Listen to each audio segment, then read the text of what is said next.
It's 3 a.m. The house is still. The world outside your window has gone quiet in that particular way it only does in the dead hours of night. You can hear your own breathing, maybe the soft hum of a refrigerator downstairs, the distant sound of a car passing through empty streets.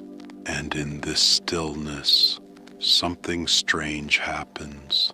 Your thoughts begin to slow down, not completely.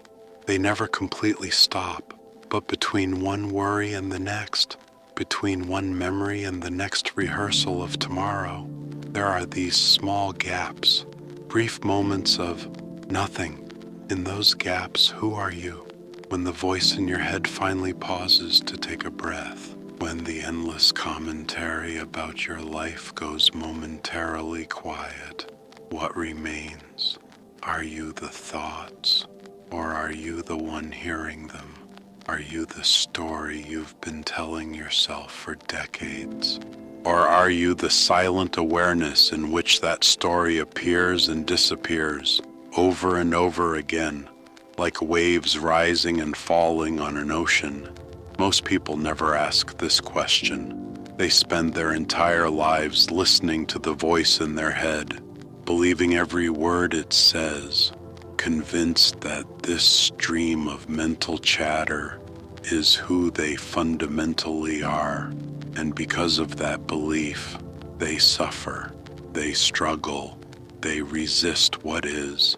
They fight endlessly to protect and improve an image of themselves that, upon close inspection, cannot even be found.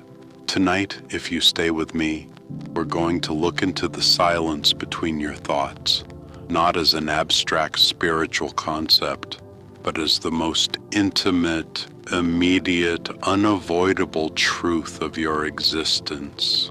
And what you discover there may completely dissolve the question you thought you came here to answer.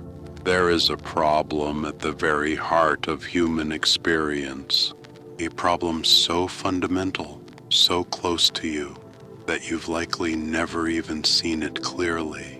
And the problem is this: you believe you are a thought from the moment you wake up in the morning until you fall asleep at night.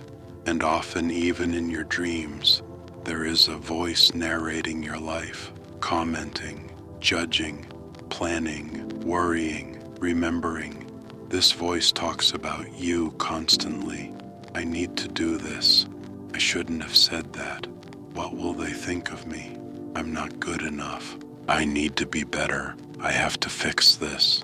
And somewhere along the way, probably in early childhood, you started to believe that this voice, this stream of self-referential thinking, is you, that you are the thoughts happening in your head, that your identity is the story being told.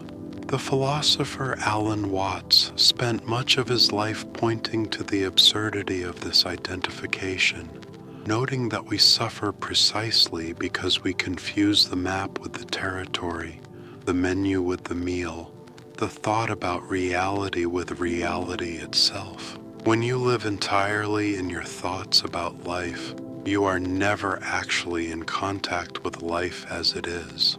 This is not a moral failing. It's not something you did wrong. It's simply how the human mind operates when left unexamined. The mind creates a sense of a separate self, a me, that exists somewhere inside, behind the eyes perhaps, controlling things, making decisions, experiencing the world. And this me feels vulnerable. It feels incomplete. It feels like it needs to protect itself, improve itself, prove itself.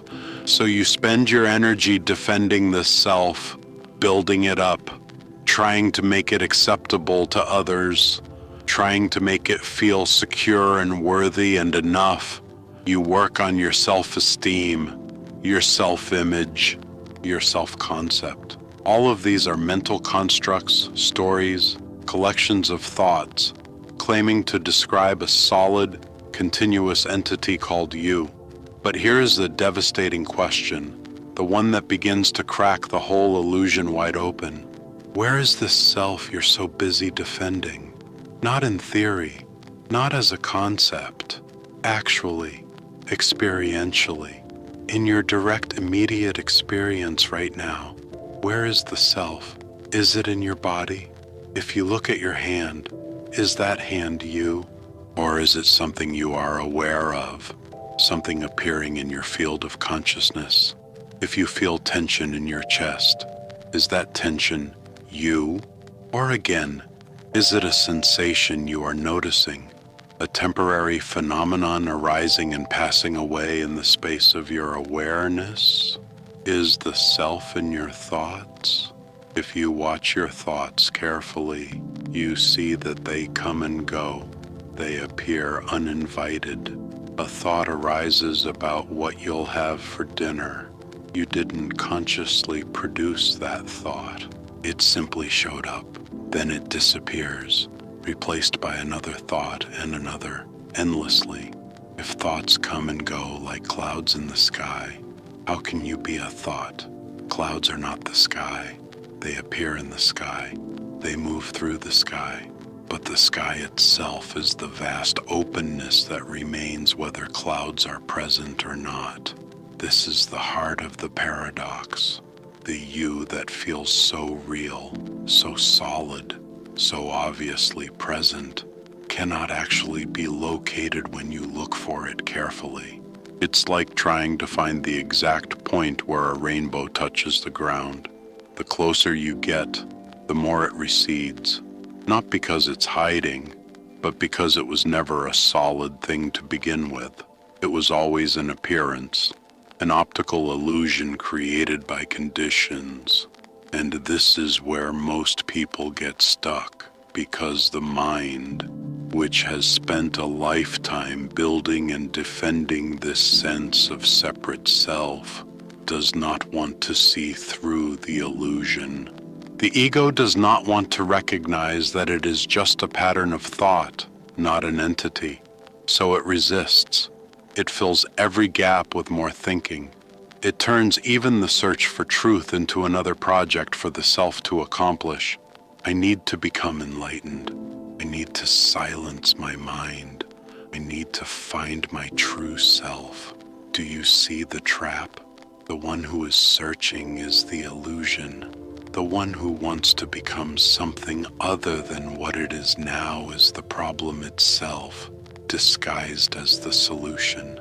So the invitation here is not to achieve anything, not to become someone better or more spiritual or more awakened. The invitation is simply to notice, to look, to see what is already here when the story pauses, even for a moment.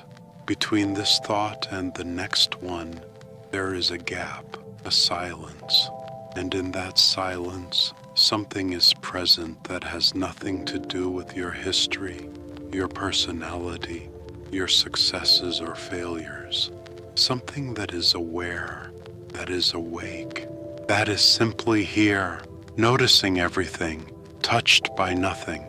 If this touches something in you, if you feel even the faintest sense of recognition, as though you've always known this but never had words for it, I invite you to leave a small marker in the comments. Just the word silence, not as a performance, not to prove anything, but as a gentle acknowledgement to yourself. I am willing to see past the noise. Now, let's go deeper. Let's look at how this illusion of being a separate thought-based self is created and maintained, moment by moment, through a mechanism so subtle you've likely never noticed it. Close your eyes for a moment. If you're somewhere you can do this safely, just let your eyes close. Notice that thoughts are happening. You don't have to do anything to make them happen. They arise on their own. Maybe there's a thought commenting on this exercise. What's the point of this? Or, I hope this works. Or, I'm not good at meditation. Just notice whatever is there. Now, without trying to stop the thoughts, see if you can also notice the space in which they're appearing. The awareness that knows a thought is present. That awareness doesn't come and go.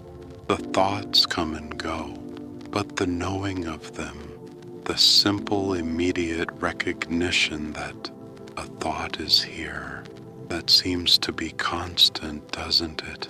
You can open your eyes. What you just did, even if only for a second, was glimpse the fundamental distinction that most people never see.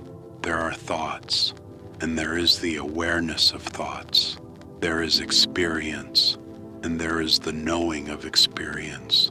These are not the same thing, but because thoughts often talk about me and I, because they narrate a story with you as the main character, it's very easy to confuse the story for the truth, to believe that you are the character in the narrative, rather than the open space in which the narrative unfolds. Let me give you a concrete example, something almost everyone has experienced. You send a text message to someone you care about, maybe someone you're romantically interested in, maybe a close friend. You see that they've read the message, but they don't respond. What happens? Within seconds, the mind starts generating a story. They're ignoring me. They're upset with me. Maybe I said something wrong. Maybe they don't actually like me. I'm too needy. I'm too boring. Of course they don't want to talk to me. This always happens. Notice, nothing has actually happened. There's a screen. There's an indicator that says read. That's all. There is no information about why the person hasn't responded. They could be busy. They could have gotten distracted. They could have intended to respond and forgotten. They could be dealing with something difficult and not have the energy to engage. But the mind doesn't wait for information. It fills the silence with a story. And because the story is about me, it feels real. It feels like truth. Your body responds to the story as if it were happening. Your chest tightens. Your stomach churns. You feel anxiety, maybe even a wave of sadness or anger. This is the illusion in action. You are suffering not because of what happened, but because of the story you told yourself about what happened. And you're suffering specifically because you identified with the character in the story, the me who is being rejected, the me who is not good enough, the me who is always abandoned. But who is this me? Where is it? If you look closely in that moment of anxiety, if you actually search for the one who is threatened, you find sensations, tightness in the chest, tension in the throat, rapid heartbeat. You find thoughts. I'm not wanted. I'm too much. Nobody really likes me. But do you find an actual entity? A solid self that is being hurt? Or do you find a collection of passing phenomena, sensations, thoughts, emotions that are being claimed by another thought? The thought that says, this is happening to me. Alan Watts often used the metaphor of trying to bite your own teeth to describe this. The mind trying to grasp itself, to define itself, to understand itself, is inherently absurd, because the self it's looking for is just another mental construction. It's like a character in a dream trying to find the dreamer. The character is made of dream. It has no substance outside the dream, and the dreamer is not in the dream. The dreamer is that in which the dream appears. You are not in your thoughts. Your thoughts appear in you, in the vast, silent, aware space that you fundamentally are. But this is not just philosophy. This is not just an interesting idea to consider. This is something you can verify directly right now in your own immediate experience. Try this. Think of something that makes you anxious. Maybe a situation at work, a conflict in a relationship, a decision you have to make. Let the thought arise. Notice how the body responds. Notice the tightness, the contraction, the subtle or not so subtle sense of threat. Now, very gently ask, who is anxious? Not as a dismissal of the anxiety, not as a spiritual bypass, but as a genuine inquiry. Who exactly is this happening to? You might immediately get an answer from the mind. I am anxious. But look at that answer. That's just another thought, isn't it? The thought, I am anxious, is not the same as the anxiety itself. And it's not the same as the awareness that notices both the anxiety and the thought about the anxiety. So go deeper. Feel the anxiety fully. Let it be there. Don't try to get rid of it. And in the midst of feeling it, notice that something in you is completely untouched.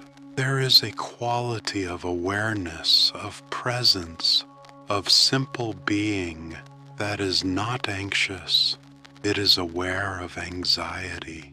It holds the anxiety. It allows the anxiety to move through. But it is not diminished or threatened or changed by the anxiety. This is what you are, not the anxiety, not the thought claiming the anxiety, but the open, silent, intimate presence in which both arise and pass away. And here's the strange part. When you recognize this, when you stop collapsing into identification with the passing content of experience, the anxiety doesn't necessarily disappear. It might, or it might not, but your relationship to it changes completely. It's no longer your anxiety in the sense of defining you, threatening your existence, proving something bad about you. It's just a temporary weather pattern, a sensation, a thought, moving through the vast, unchanging sky of what you actually are. The illusion, then, is the belief that you are the wave, not the ocean, that you are the character in the story, not the awareness in which stories appear, that you are the content of consciousness, not consciousness itself. And this illusion is maintained by one very simple mechanism: identification. The thought, I am afraid, arises, and instead of seeing it as a thought, you become it. You fuse with it. You contract around it. And in that contraction, the sense of a small, separate, vulnerable self is reinforced. But you are not required to identify. You can simply notice. There's a thought that says I am afraid. There's a sensation of fear in the body, and in that noticing, there is space.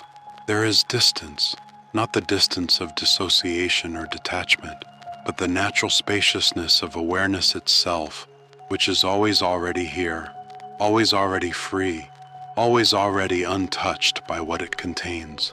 Take a breath. Feel the simple fact of being here, aware, alive. That's all this is pointing to.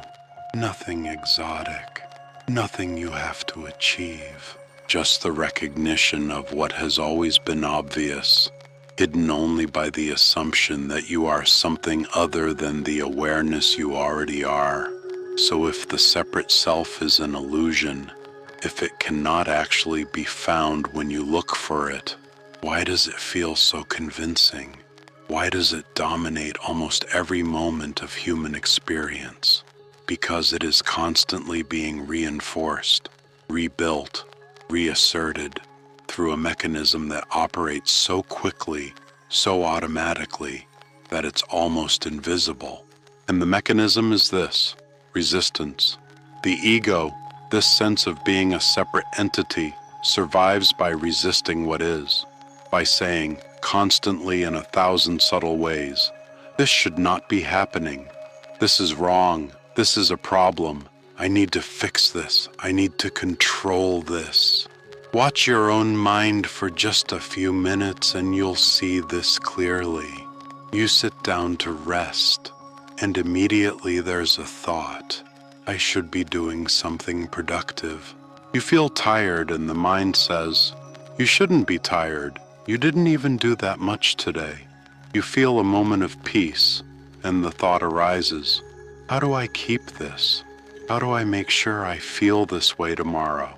Every one of these thoughts is a form of resistance, a refusal to simply be with what is, and in that resistance, the sense of me as a separate controller, as the one who must manage and fix and improve reality, is strengthened. This is how the illusion maintains itself, by never allowing stillness, by never allowing the gap between thoughts to remain empty, because in that gap, the me cannot be found, and the ego is terrified of that.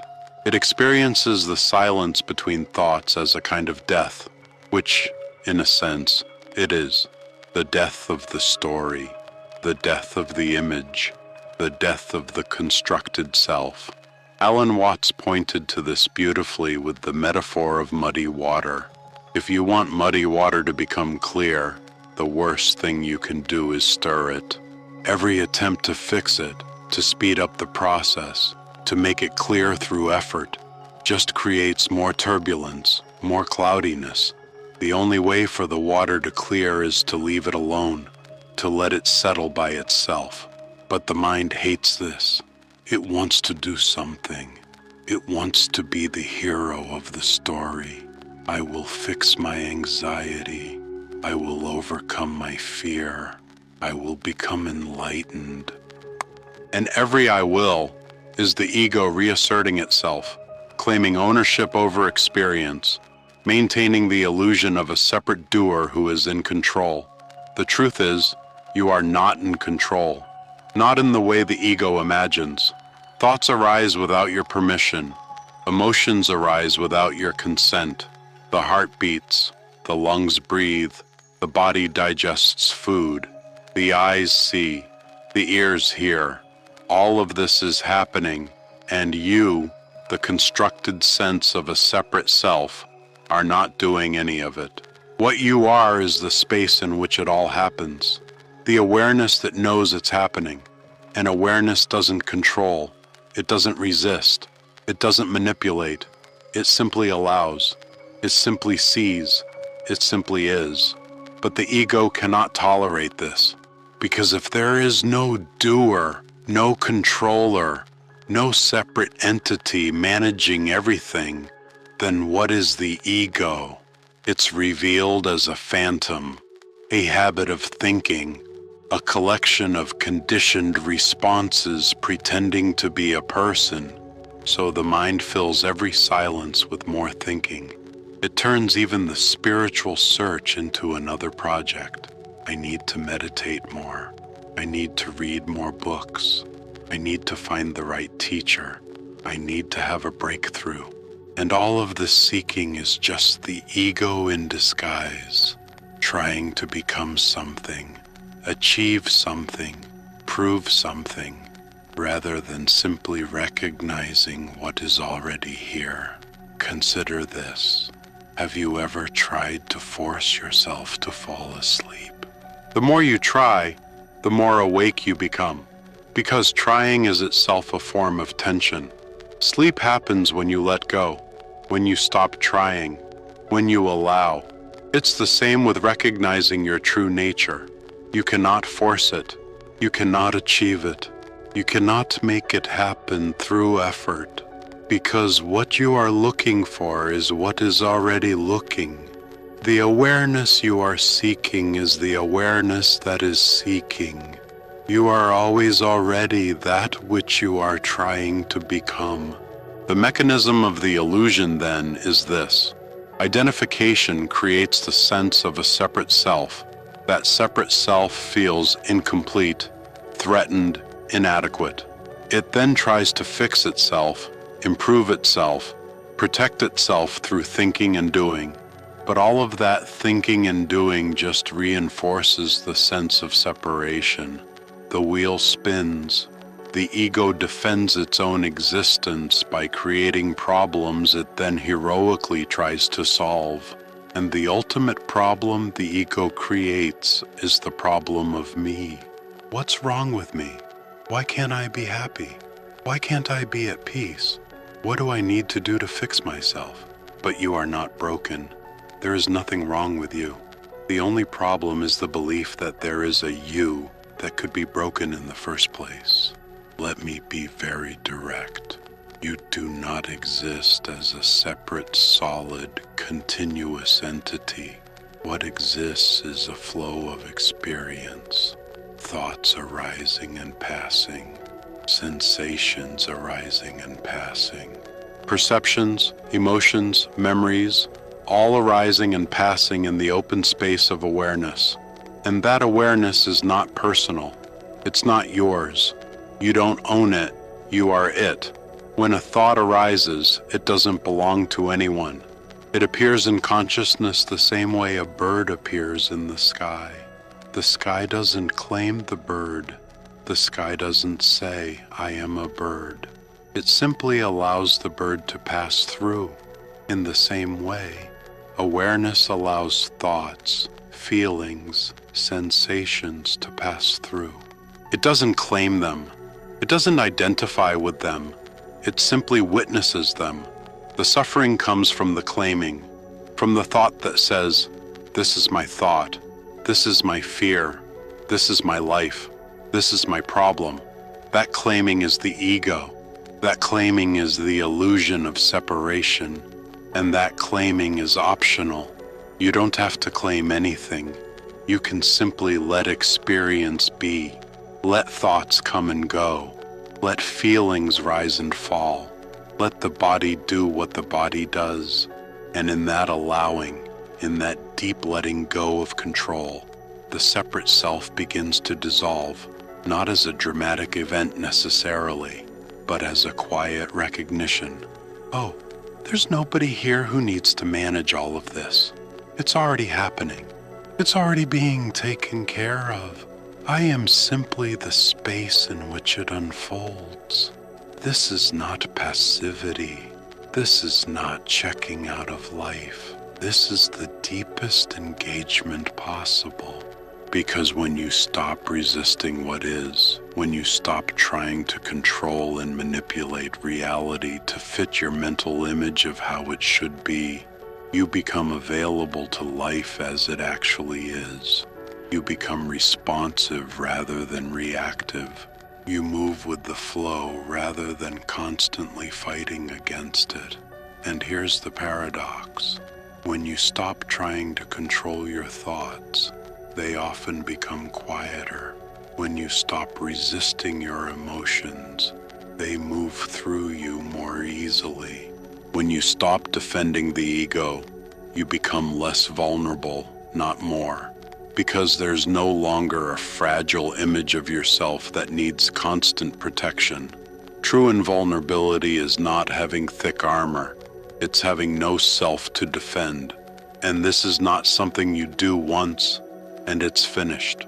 This is a continuous seeing, a continuous returning to the recognition of what you are, awareness, presence, the silent witness that is always here, always now, always untouched by the drama it contains. Now we arrive at the heart of it, the insight that cannot be taught, only recognized, the truth that has always been here, waiting for you to notice it. You are not a thing. You are not an object. You are not a person in the way you've been imagining. You are the awareness in which persons, things, objects, stories all appear. Let me guide you into this gently. Close your eyes again if you can. Notice that you are aware. You don't have to do anything to be aware. Awareness is already happening. It's the most obvious, most intimate fact of your existence. Without it, nothing else could be known. Without awareness, there would be no experience at all. Now notice that awareness itself has no form. You can be aware of your body, but awareness is not the body. You can be aware of thoughts, but awareness is not the thoughts. You can be aware of emotions, But awareness is not the emotions. Awareness is the formless space in which all forms appear. And this awareness has no center. There's no location you can point to and say, awareness is here. It's not in your head. It's not in your chest. It's not in any particular place. It's more like the background against which all places are known. Try to find the edge of your awareness. Where does it begin? Where does it end? You can't find a boundary, can you? Awareness seems to be boundless, infinite, without limits. And notice this, awareness has no problems. The body might be uncomfortable. The mind might be anxious.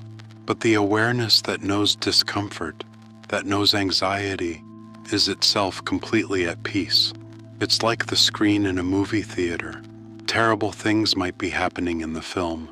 Explosions, tragedy, drama. But the screen is never damaged. The screen is never touched by what it displays. You are the screen, not the movie. You can open your eyes. This is the insight.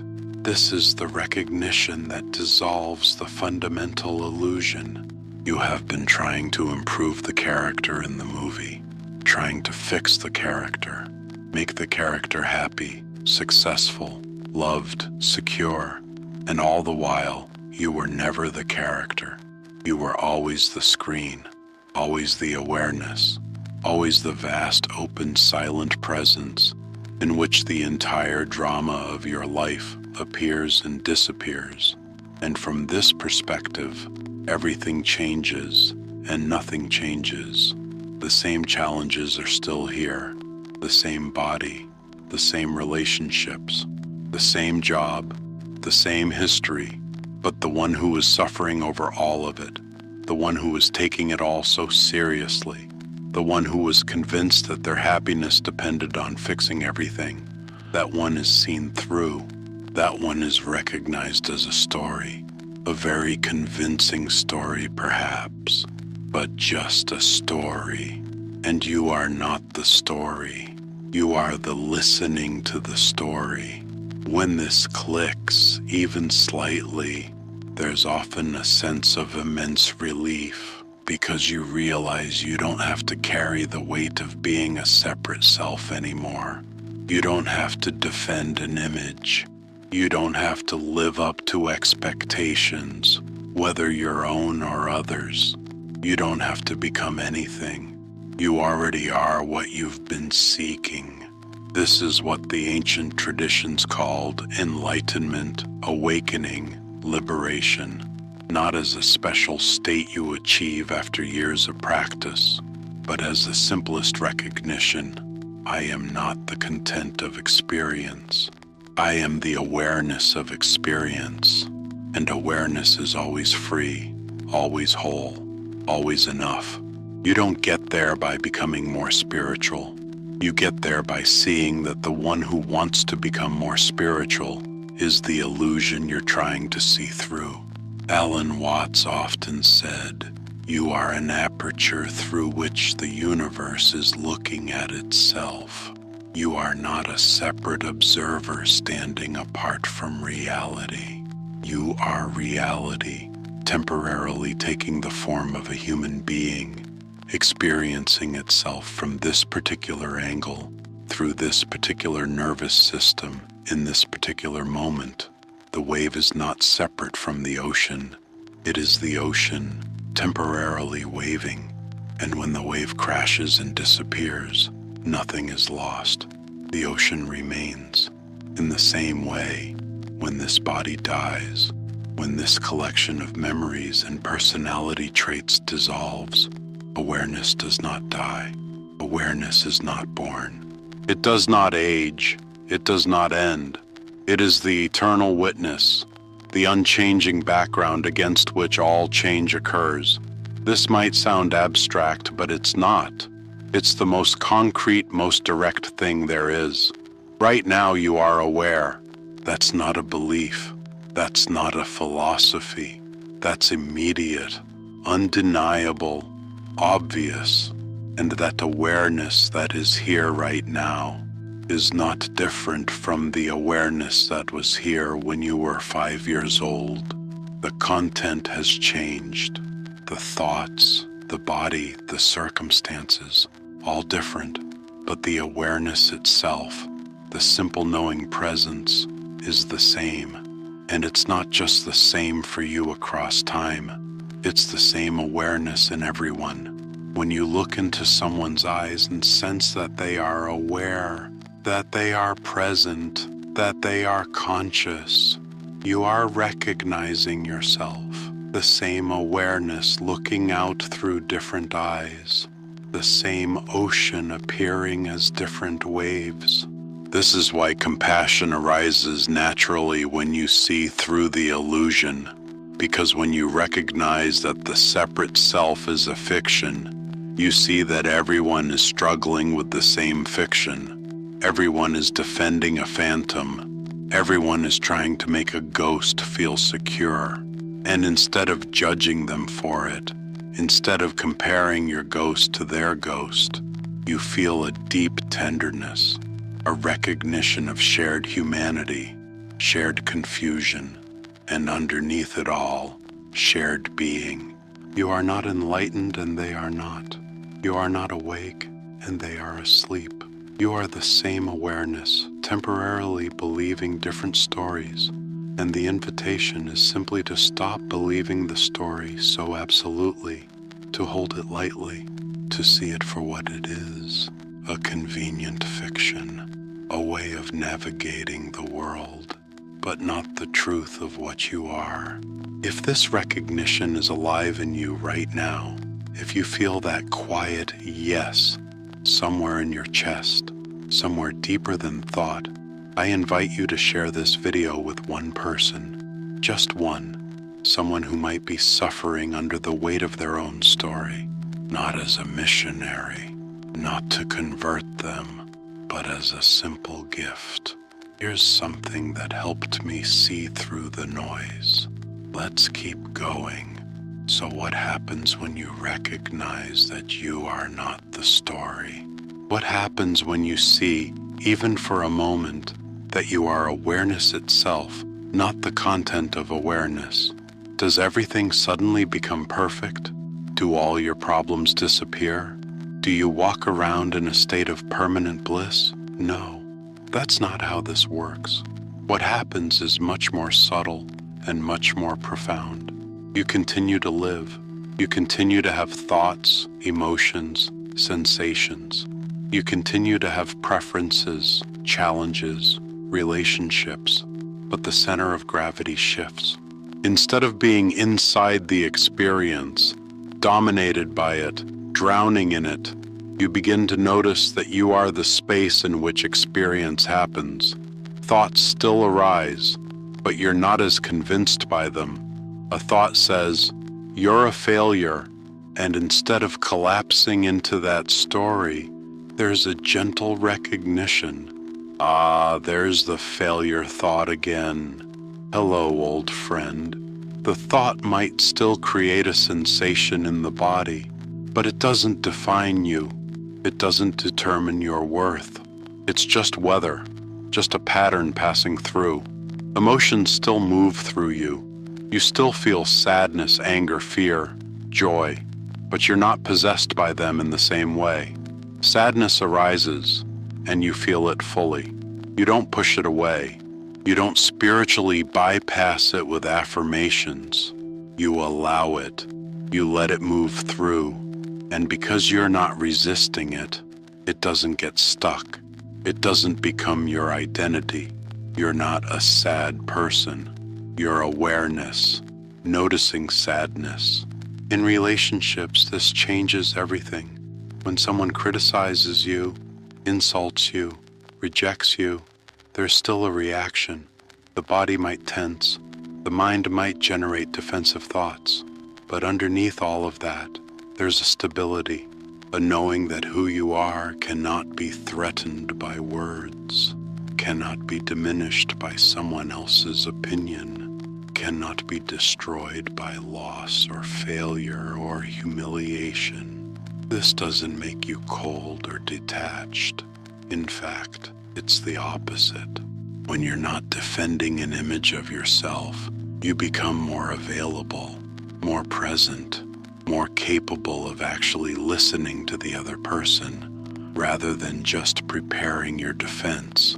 You can hear criticism without taking it as a verdict about your existence. You can hear anger without absorbing it as proof that you're bad. You can experience rejection without interpreting it as evidence of your unworthiness. And this creates an entirely different way of moving through the world.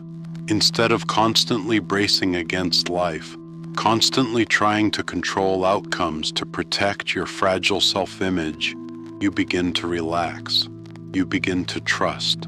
Not trust that everything will go the way you want, but trust that you will be okay regardless of what happens. Because you, in the deepest sense, are not at risk. The awareness you are cannot be harmed. Let's get very practical. Imagine you have to give a presentation at work. In the old paradigm, where you believe you are the story, this becomes a threat. What if I mess up? What if they think I'm stupid? What if I lose my job? This could ruin everything. The body responds to this threat with adrenaline, cortisol, tension.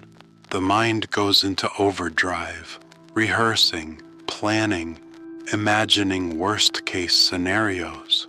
You're exhausted before you even begin.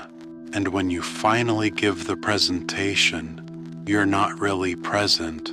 You're performing. You're trying to control how you're perceived.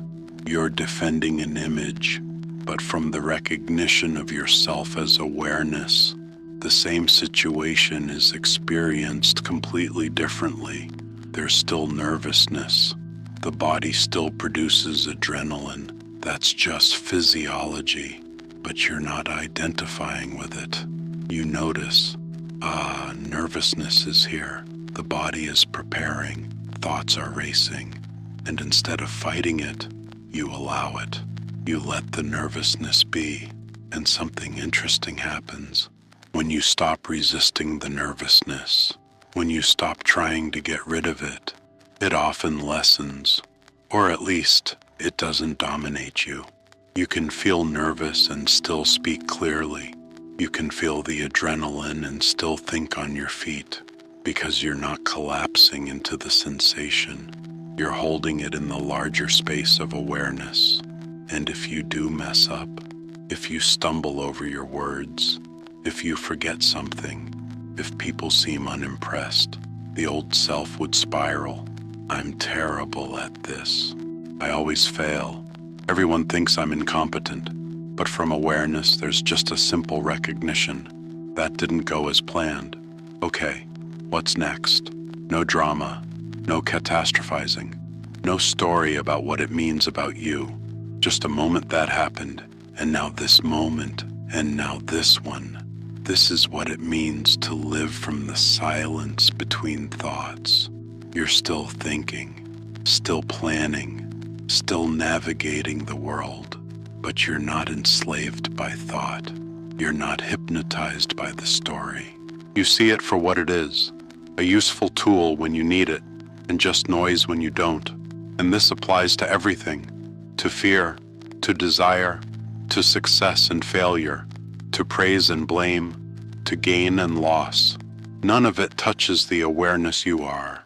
All of it moves through, like weather through the sky. This is what spiritual traditions call equanimity, not indifference, not apathy, but a deep, unshakable okayness with whatever is happening. Because you're no longer trying to make life conform to a mental image. You're no longer demanding that reality be different than it is. You're meeting it as it is. And in that meeting, there's a kind of grace. Defenselessness emerges. True defenselessness. Not because you've built walls so thick that nothing can hurt you, but because you've seen that there's no separate self to defend in the first place. The ego was the fortress, and the fortress was made of thought. And thought has no substance. It's just a vibration in consciousness. Here one moment, gone the next. When you see this clearly, you become soft, vulnerable in the deepest sense, not fragile, but open, unguarded. Because what is there to guard? Awareness cannot be attacked, cannot be diminished, cannot be destroyed. And from that unguarded openness, you meet life directly. You touch it, you taste it, you feel it fully, without the filter of constant mental commentary. A sunset is not beautiful in the abstract. It's this light, this color, this feeling, right now. A conversation is not good or bad, according to whether it strokes your ego or not. It's just this exchange, this dance of words and presence, happening for its own sake. Life becomes immediate, present, alive in a way it never was when you were lost in thought, lost in the story of me and my life and my problems. And the beautiful paradox is this: when you stop trying to improve the character often improves on its own. When you stop obsessing about being happy, moments of happiness arise more freely. When you stop demanding that others validate you, you become more genuinely likable. When you stop clinging to outcomes, you become more effective at achieving them, not because you're using awareness as a technique, but because you're no longer in your own way. You're no longer sabotaging yourself with resistance and fear and the constant need to control. You're just here, and from here action arises, natural, spontaneous, appropriate to the situation. This is what the Taoists called Wu Wei, effortless action, not doing nothing, but acting from stillness, responding from presence, moving with the flow of life rather than constantly fighting against it. You still have goals, still have preferences, still participate fully in the human world, but you hold it all lightly. You play the game without forgetting it's a game.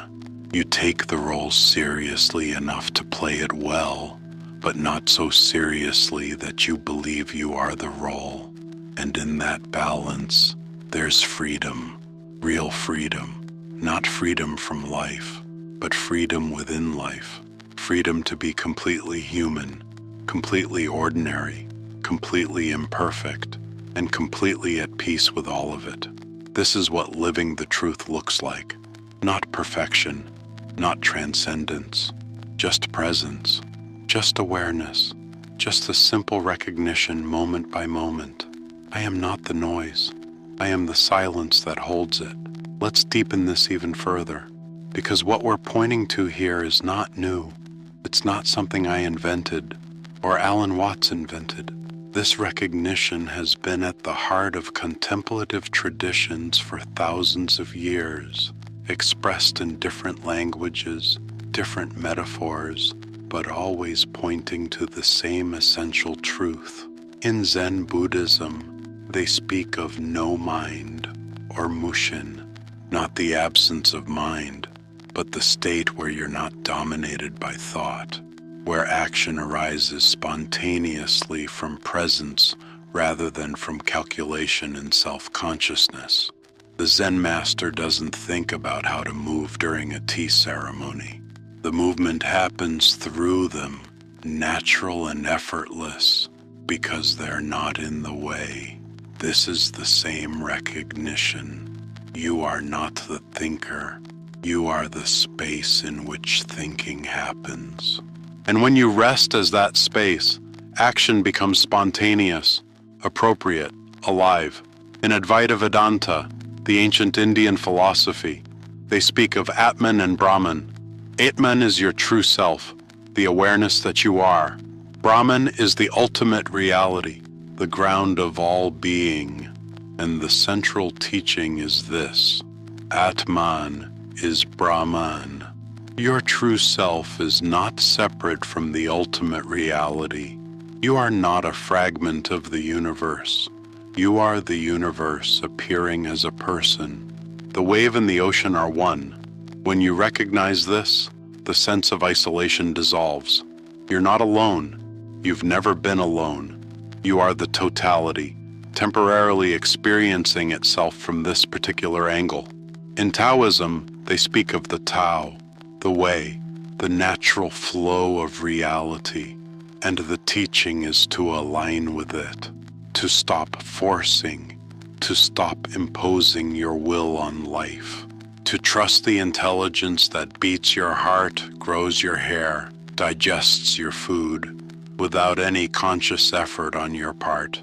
The same intelligence that moves the planets and grows the trees and turns the seasons. You are not separate from that intelligence. You are an expression of it.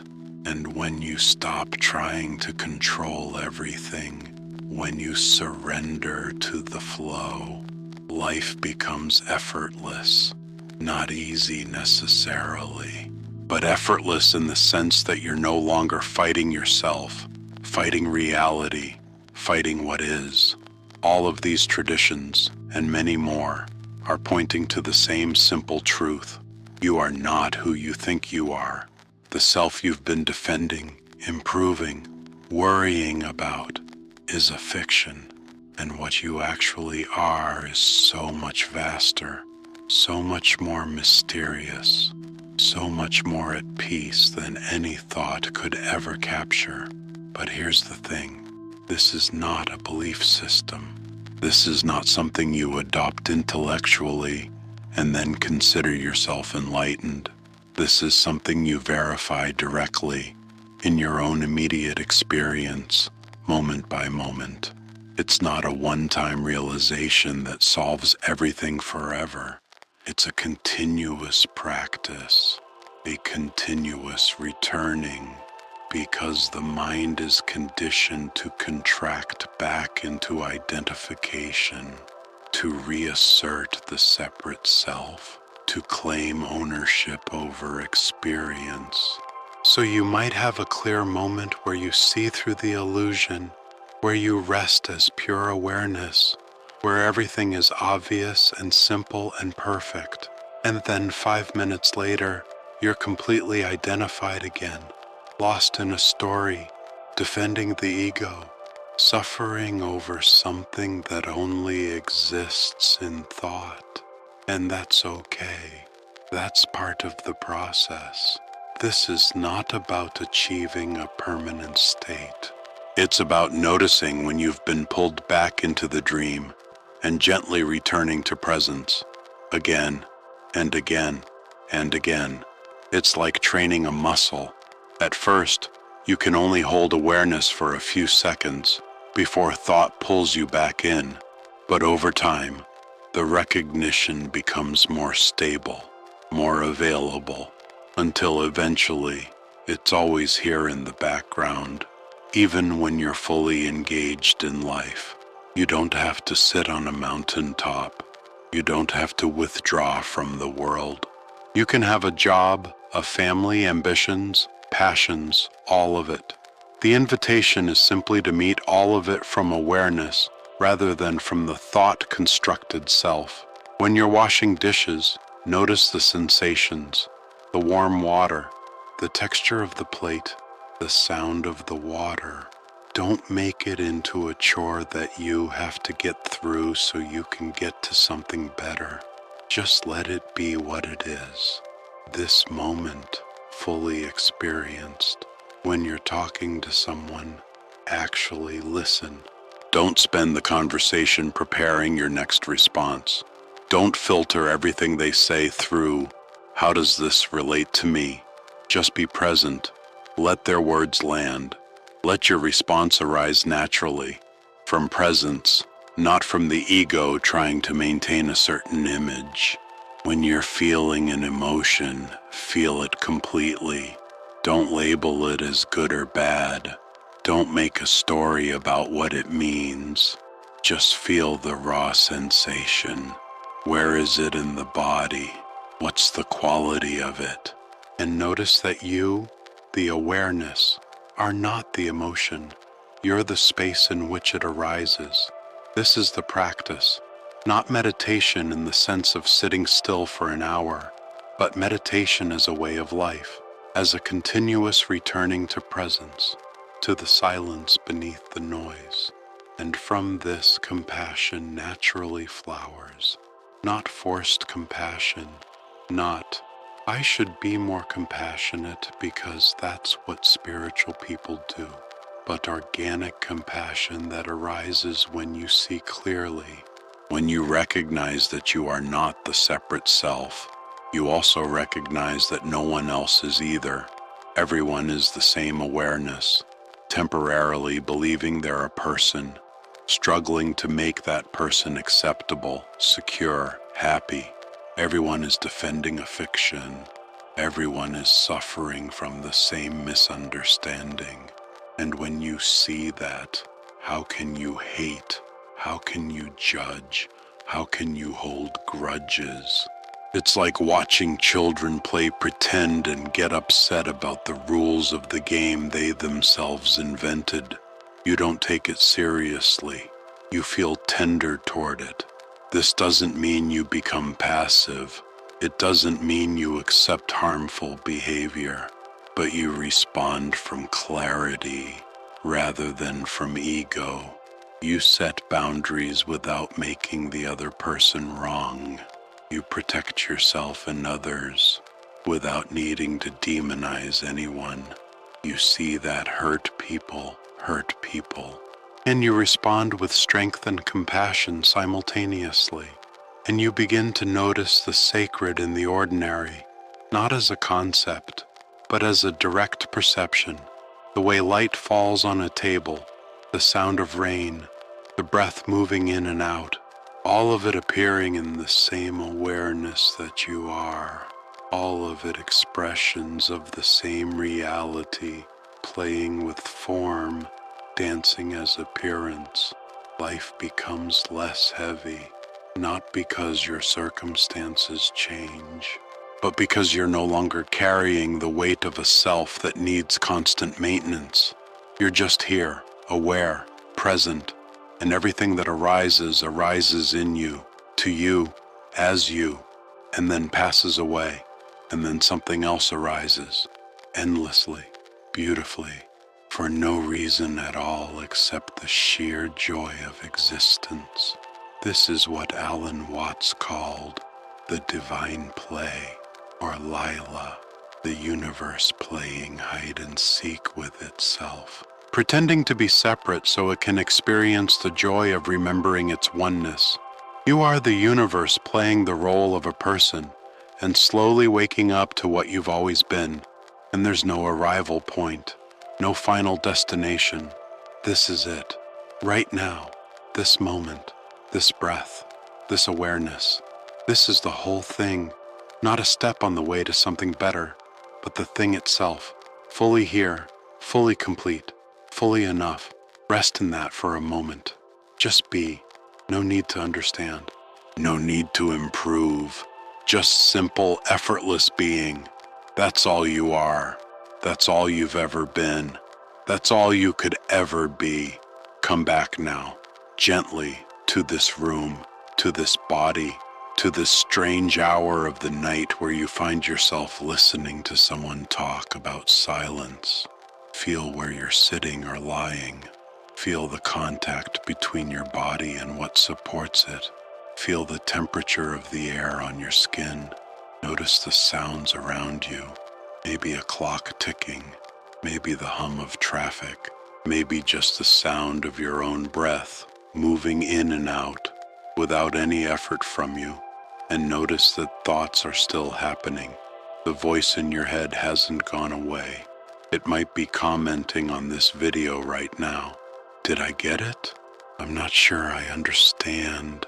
Maybe I need to watch it again. Or maybe it's already thinking about what you have to do tomorrow. what you have to do later today, and that's okay. That's perfect, actually, because this was never about stopping thoughts. This was about recognizing that you are not the thoughts, that you are the awareness in which thoughts appear and disappear, like clouds moving through the sky. You are not broken for having a busy mind. You are not failing because thoughts keep coming. The mind will keep doing what minds do, but you don't have to be hypnotized by it anymore. You don't have to believe every story it tells. You don't have to identify with every fear, every worry, every judgment. You can simply notice. Ah, there's a fearful thought. There's an anxious thought. There's a planning thought. And in that noticing, there's space. There's freedom. There's the silence that has been here all along, hiding in plain sight, in the gaps between the noise. This is not a destination you arrive at. This is a recognition you return to, over and over, moment by moment, thought by thought, until it becomes so familiar, so obvious, that you wonder how you ever missed it. And even then, you'll still forget. You'll still get lost in the story. You'll still identify with the character, believe the drama, suffer over things that only exist in thought. And that's part of the dance too. Forgetting and remembering, contracting and opening, sleeping and waking. Be gentle with yourself in this. You're not trying to achieve some permanent state of enlightenment where you never suffer again, never feel fear again, never get lost in thought again. You're just learning to see more clearly, to come back to presence more quickly, to hold everything more lightly. And if something in this video touched you, if you felt even for a moment that quiet recognition, that wordless yes underneath all the noise, you are not alone. There are others who feel this too. Others who wake at 3 a.m. and wonder who they really are. Others who are tired of defending a self they can never quite find. Others who are ready to rest in the silence they've always been. You're welcome here, exactly as you are, with your doubts, with your confusion, with your busy mind and your restless thoughts. All of it is welcome in the space of awareness. All of it belongs. If you'd like to keep exploring this, if you'd like to keep returning to these late-night contemplations, you can subscribe to this channel and turn on notifications, not as an obligation, not as one more thing you have to do, but as a gentle reminder to yourself. Come back to the silence. Come back to what you are. Consider it an invitation to a community of 3 a.m. thinkers, people who aren't satisfied with surface answers, people who want to see clearly, even if what they see dissolves everything they thought they knew. So now, as we close, as the words finally stop, let yourself just be here. No need to think about what you learned. No need to figure anything out. No need to become anything other than what you already are. Just this, just now, just the simple, immediate, obvious fact of being aware. You are the silence between the thoughts. You are the space in which everything appears. You are the awareness that cannot be touched, cannot be diminished, cannot be lost. You have always been this. You will always be this. There is nothing you need to do to become what you already are. Rest here, in the quiet, in the stillness, in the infinite, intimate presence that you are.